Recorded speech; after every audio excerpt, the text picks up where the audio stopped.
warahmatullahi wabarakatuh. Perkenalkan, kami dari kelompok 6 yang beranggotakan Amarilia Sinta, Dea Setiawati, Rebecca Teresia, dan kemudian saya sendiri, Kansa Kinanti Andina Dewi.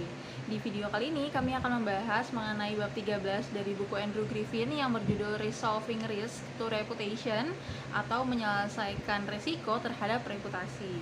Dan di sini kami juga mengangkat studi kasus Grab Wheels yang menelan korban. Jadi sebelum masuk ke materi, mungkin saya akan menjelaskan dulu tentang studi kasus yang kami angkat ini.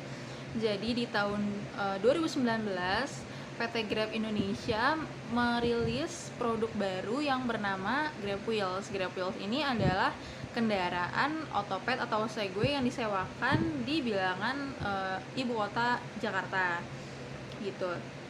Pada awalnya, setelah perilisan itu, antusiasme masyarakat itu terbilang sangat bagus terhadap Grab Wheels karena cukup ramai dibicarakan dan digunakan Grab Wheels itu sendiri. Nah, tapi pada bulan November 2019 terjadi kecelakaan kendaraan mobil yang menabrak pengguna Grab Wheels yang sedang menggunakan Grab Wheels di pinggir jalan dan memakan beberapa nyawa dari pengguna Grab Wheels itu sendiri. Nah, dari situ PT Grab Indonesia sendiri itu bisa dibilang mengalami krisis karena kan korban itu sedang memakai Grab Wheels gitu. Jadi terdapat isu yang mengatakan bahwa penggunaan Grab Wheels ini sendiri itu sangat berisiko dan tidak aman gitu. Dari 3 phase ini, yang pertama adalah pre-crisis phase, di mana PT Grab Indonesia itu melakukan usaha-usaha untuk meyakinkan shareholders bahwa produk Grab Wheels ini aman untuk digunakan. Namun tidak cuma itu, terdapat juga potensi krisis yang dapat terjadi setelah peluncuran Grab Wheels ini gitu. Jadi tidak hanya meyakinkan bahwa Grab Wheels itu aman, namun juga mengedukasi shareholders bahwa terdapat potensi krisis yang terjadi setelah peluncuran Grab Wheels ini, seperti itu. Lalu pre-crisis phase selanjutnya adalah mereka juga melakukan komunikasi bersifat edukatif dengan stakeholders, di mana contohnya mereka pada saat launching Grab Wheels mereka melakukan instruksi pemakaian Grab Wheels sendiri secara aman, dan juga mereka meletakkan poster-poster instruksi penggunaan Grab Wheels secara aman di mana-mana di spot-spot penyewaan skuter listrik milik Grab Wheels itu sendiri gitu. Nah, di fase yang kedua yaitu crisis response phase, itu adalah fase di mana setelah kecelakaan Grab Wheels itu terjadi. Nah, setelah kecelakaan itu terjadi, PT Grab Wheels Indonesia melakukan komunikasi resiko yang intensif. Mereka juga melakukan respon yang cepat dan tepat. Cepat dan tepat ini karena mereka langsung menggelar konferensi pers resmi dan menghadirkan CEO dari PT Grab Indonesia itu sendiri. Nah, si CEO inilah yang mewakilkan perusahaan dan segenap karyawannya untuk meminta maaf dan mengucapkan bela sungkawa kepada keluarga korban yang ditinggalkan. Nah, itulah yang mengapa saya bilang mereka memberikan respon yang cepat dan tepat gitu, karena dengan menghadirkan CEO itulah akan menyampaikan pesan komunikasi empatik secara tepat seperti itu. Selanjutnya mereka juga melakukan komunikasi empati secara langsung kepada keluarga korban dengan cara pemberian materi, pemberian bela sungkawa secara intensif, dan juga mereka melakukan klarifikasi kepada teman-teman media secara gamblang dan jelas dan tidak menutup-nutupi seperti itu. Dan di fase ketiga yang fase post crisis phase, ini adalah akhir dalam menghadapi krisis. Jadi setelah krisis itu lewat, jadi setelah fase kedua itu lewat, PT Group Indonesia tidak berhenti di situ saja. Dia juga melakukan menjadikan isu dan krisis tersebut sebagai bahan evaluasi supaya produk ini tuh tidak terjadi krisis seperti itu lagi di masa mendatang.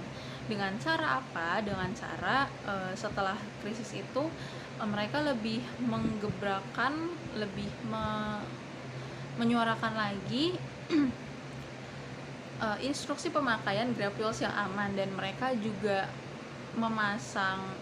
membuat denda di mana apabila penyewa tidak melakukan penggunaan Grab Wheels secara aman dan melanggar peraturan yang sudah diberikan dari PT Grab Indonesia, pengguna ini akan dikenakan denda berupa materi seperti itu. Jadi itu untuk mencegah supaya tidak terjadi hal-hal seperti itu lagi. Lalu mereka juga membuat acara-acara bertajuk safety road supaya sekaligus mensosialisasikan pemakaian kendaraan secara aman kepada masyarakat. Nah, yang pertama ada issues management atau issues management resolution, atau bisa dibilang manajemen masalah. Manajemen masalah itu merupakan pengelolaan risiko non-akut dari waktu terhadap kepentingan strategis, komersial, dan reputasi organisasi yang jika dibiarkan dapat menjadi krisis yang nyata gitu. Nah, hubungannya dengan analisa SWOT adalah analisa SWOT ini sendiri kan tujuannya untuk mengetahui kekuatan, kelemahan, peluang, dan ancaman yang dimiliki perusahaan. Nah, dengan melakukan analisis SWOT ini, perusahaan juga dapat menentukan capaian dan tujuan perusahaan untuk manajemen masalah yang dapat datang di waktu mendatang, seperti itu. Nah, hubungannya dengan studi kasus yang kami angkat adalah menghadapi krisis yang terjadi karena kasus kecelakaan Grab Wheels. Grab Wheels itu mengambil langkah cepat dan tepat sehingga mereka segera membangun komunikasi aktif dengan stakeholder, media, publik, dan pihak korban. Dan selain itu juga mereka sebelum perilisan sudah mempersiapkan apa saja potensial krisis yang dapat terjadi, sehingga itu bisa dibilang mereka sudah mengetahui threats atau ancaman yang dapat terjadi setelah peluncuran Grab Wheels. Nah, selanjutnya ada issues management process atau proses manajemen masalah, di mana organisasi harus memastikan bahwa individu atau karyawan yang ditugaskan untuk mengelola masalah sudah terlatih, sudah percaya diri, dan sudah mengetahui betul kekuatan, batasan, dan persyaratan pelaporan, serta mereka juga harus diberi akses ke perangkat perusahaan yang mereka butuhkan, seperti itu. Nah, analisis SWOT dilakukan perusahaan untuk menentukan langkah atau proses yang sebaiknya dilakukan untuk menghadapi krisis. Jadi analisis SWOT ini juga berguna untuk karyawan-karyawan di perusahaan supaya mereka lebih mengetahui mengenai perusahaan mereka sendiri.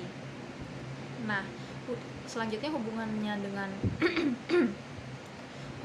dengan studi kasus Grab Wheels adalah langkah Grab sendiri dalam manajemen krisis. Kasus kecelakaan Grab Wheels itu sudah sangat terorganisir dan memiliki tujuan yang jelas, mulai dari mengidentifikasi masalah, menganalisis masalah, dan implementasi solusi hingga evaluasinya. Jadi dapat dikatakan bahwa PT Grab Indonesia sudah mengetahui betul mengenai perusahaannya mereka sendiri maupun produk mereka sendiri. Selanjutnya adalah issues management competence atau kompetensi manajemen masalah. Kompetensi manajemen masalah ini adalah hal-hal atau kompetensi apa saja yang dibutuhkan bagi seorang karyawan perusahaan supaya mereka dapat menangani sebuah manajemen masalah dengan baik gitu. Jadi ada beberapa aspek atau kompetensi, yaitu yang pertama fleksibilitas, yang kedua pemikiran dari luar dan dalam, yang ketiga adalah fokus solusi, yang keempat objektivitas, yang kelima empati, dan yang keenam dapat mempengaruhi. Nah, hubungannya dengan analisis SWOT adalah seperti pentingnya pelatihan manajemen masalah juga dalam perusahaan. Pihak internal perusahaan juga harus memahami SWOT yang dimiliki oleh perusahaan tersebut. Sedangkan hubungannya dengan studi kasus yang kami angkat adalah dengan memperhatikan kekuatan, kelemahan, peluang, dan ancaman yang dimiliki perusahaan, Grab kemudian dapat merumuskan langkah manajemen masalah mereka untuk menangani krisis-krisis yang datang. Nah, tiap langkah yang dilakukan Grab sendiri juga dapat terlihat bahwa tim manajemen krisis sudah kompeten sesuai dengan kompetensi manajemen masalah yang tadi saya sudah sampaikan. Assalamualaikum warahmatullahi wabarakatuh. Perkenalkan, nama saya Rebecca Tirisya Purba dengan nomor hadir 35. Pengembangan strategi masalah. Keberadaan tim manajemen masalah berperan penting karena mereka harus mengidentifikasi dan juga menilai poin-poin dari solusi yang ada. Kemudian, mereka juga harus memutuskan solusi yang akan diterapkan. Kebanyakan strategi manajemen masalah eksternal cenderung berurusan dengan publik. Tujuannya adalah untuk meminimalisir resiko dan juga mengarahkan perdebatan ke arah yang lebih aman. Kegiatan ini disebut dengan istilah put the table. Tim manajemen harus siap berpartisipasi aktif serta memperlihatkan keberanian dalam mempertaruhkan uang dan juga reputasi. Banyak tim yang mengabaikan tahapan penyusunan strategi untuk masalah karena tim dituntut untuk bergerak cepat dalam memecahkan sebuah masalah dan adanya godaan untuk melompat langsung ke taktik. Sehingga sebagai seorang pemimpin tim manajemen masalah harus bisa mengarahkan anggotanya untuk menyusun strategi dengan sangat jelas. Selanjutnya ada pengembangan strategi masalah. Strength dapat didefinisikan sebagai kekuatan yang berguna untuk memperoleh keuntungan bagi perusahaan. Weakness merupakan kondisi di mana titik kelemahan yang terdapat pada suatu perusahaan. Opportunities merupakan kesempatan atau peluang yang berguna untuk pengembangan perusahaan dalam mencapai target perusahaan. Threat adalah poin yang memaparkan mengenai ancaman yang mampu menghambat perkembangan perusahaan. Pada kasus Grab dalam menangani kasus kecelakaan Grab Wheels ini, kita dapat melakukan juga analisis SWOT. Pihak Grab memiliki kekuatan atau strength, yakni cepat mencari tahu permasalahan, lalu menghubungi keluarga korban, serta mengucapkan bela sungkawa kepada korban, dan memberikan dukungan moral dan moral pada keluarga korban. Kelemahan pada cara Grab menangani kasus ini adalah krisis ini menjadi perbincangan hangat di masyarakat dan juga media sosial, serta menjadi bahan liputan bagi media berita. Peluang yang terlihat dari krisis tersebut adalah pihak Grab mampu mempertahankan citra perusahaan melalui survei yang bertajuk Bukti Nyata Dampak Sosial dari Grab Wheels. Dengan hasil 9 dari 10 masyarakat Jakarta mempercayakan Grab Wheels sebagai moda transportasi jarak dekat di perkotaan. Terakhir, dalam ancaman adanya krisis, pihak Grab memiliki rintangan yakni kelalaian dalam penggunaan saat menggunakan Grab Wheels. Karena pada dasarnya tak semua orang patuh akan aturan yang dijelaskan. Dengan begitu, kejadian ini bisa saja terulang kembali. Perkenalkan, saya Dia Setiawati, nomor hadir 10 dari kelompok pertemuan 9, akan melanjutkan menjelaskan paper kasus kami pada subbab catatan kecil mengenai mengkomunikasikan resiko. Komunikasi resiko sendiri adalah sebuah disiplin komunikasi yang spesifik, di mana premis dasar komunikasi resiko yakni bahwa resiko berdasarkan penglihatan sama pentingnya dengan resiko nyata. Dan resiko berdasarkan penglihatan lebih bersifat emosional dibanding rasional. Seorang filsuf Yunani bernama Epictetus mengatakan bahwa persepsi adalah kebenaran karena orang mempercayainya. Jadi jika seseorang mempercayai sesuatu meskipun itu adalah hal yang irasional, baik dilihat dari faktanya, maka hal itu akan dianggap kebenaran. Hal yang serupa pernah terjadi pada tahun 1990-an di Amerika Serikat, Australia, dan Inggris Raya, di mana saat itu terdapat sebuah isu bahwa penggunaan ponsel memiliki dampak buruk bagi kesehatan, yakni dapat memicu kanker. Namun hal ini dapat diatasi dengan berbagai agenda yang mendorong perkembangan informasi objektif terkait masalah tersebut.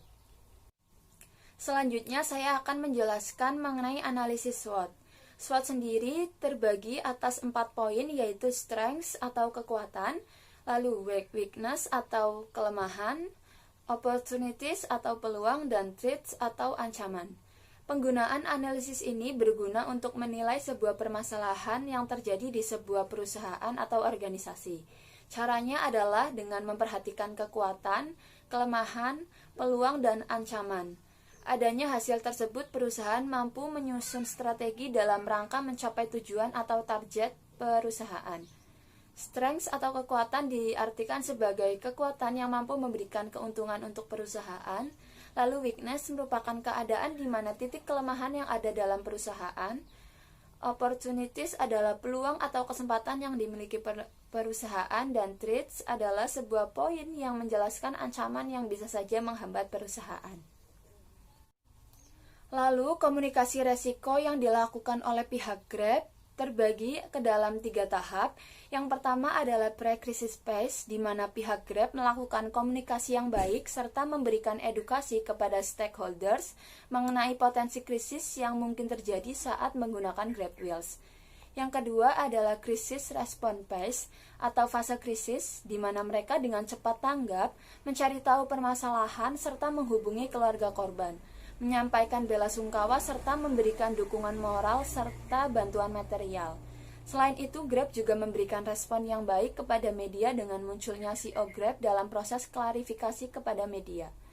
Yang ketiga atau yang terakhir yaitu post-crisis phase, di mana mereka membenahi diri dan mempelajari kekurangan mereka dan memperbaiki, terutama dengan sosialisasi dan edukasi penggunaan Grab Wheels secara aman dan memberikan sanksi bagi mereka yang melanggar saat menggunakan Grab Wheels. Selanjutnya akan dijelaskan oleh teman saya. Terima kasih. Assalamualaikum warahmatullahi wabarakatuh. Nama saya Amarlia Sinta, nomor hadir 4. Pada video kali ini saya akan menjelaskan perubahan sebagai strategi manajemen isu. Pada tahun 1999, yakni isu sweatshop. Pada tahun ini, perusahaan Nike mendapat cibiran karena didakwa menggunakan tenaga kerja orang Asia untuk memproduksi bahan baku dengan biaya yang sangat murah. Kemudian dijual kembali di negara bagian barat dengan harga yang tinggi. Namun, perusahaan Nike justru menciptakan ketidaksukaan dan menciptakan persepsi di antara pemangku kepentingan. SWOT. Strength dapat diartikan sebagai kekuatan yang berguna untuk keuntungan perusahaan. Weakness adalah situasi di mana titik kelemahan yang ada dalam perusahaan. Opportunities adalah peluang atau kesempatan yang memiliki kegunaan untuk perkembangan perusahaan dalam mencapai target. Threats merupakan poin yang menjelaskan terkait ancaman yang mampu menghambat perkembangan perusahaan. Kaitan subbab dengan kasus dan SWOT. Berdasarkan kasus kecelakaan Grab Wheels dalam menjaga citra perusahaan, strategi manajemen isu yang terjadi pada krisis ini adalah pihak Grab menerima hasil survei bahwa 9 dari 10 masyarakat Jakarta sangat mendukung adanya Grab Wheels sebagai moda transportasi jarak dekat di perkotaan. Melalui survei yang bertajuk Bukti Nyata Dampak Sosial dari Grab Wheels, adanya hasil tersebut menunjukkan bahwa pihak Grab mampu mempertahankan citranya yang digolongkan sebagai kekuatan atau strength perusahaan.